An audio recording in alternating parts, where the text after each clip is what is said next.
new working paper published in May provides the clearest evidence yet of how the public school teaching pipeline has changed since the pandemic and what it likely means for kids in the classroom now. Researchers looked at job applications from Wake County Public Schools in North Carolina, the 14th largest district in the country. They tracked every teaching application from 2015 through 2023. The number of people applying for each open teaching job dropped by more than half.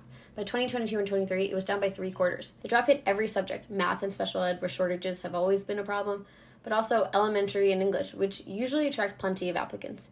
It hit every kind of school, those with more wealthy students and those with more low-income students. What makes Wake County a useful case study is what kind of district it is. It sits in the Raleigh metropolitan area, one of the fastest-growing parts of the country. It pays teachers some of the highest salaries in the state.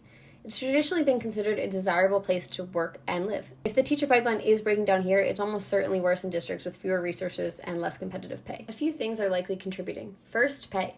Adjusted for inflation, average teacher salaries are about 5% lower than they were a decade ago, according to the National Education Association. Second, the job got harder. Teachers since 2020 have absorbed pandemic learning loss, elevated student behavioral problems, classroom cell phones, an AI-driven cheating crisis, and cultural war fights over what they can teach and which books are even allowed in the library. And three, the alternatives got better. The pandemic normalized remote and hybrid work across white-collar jobs, so people who might have once considered the classroom as a stable middle-class career now have more flexible options that didn't really exist before 2020. Teacher shortages often get framed as a problem with teachers themselves, that they're lazy or unmotivated or not committed enough.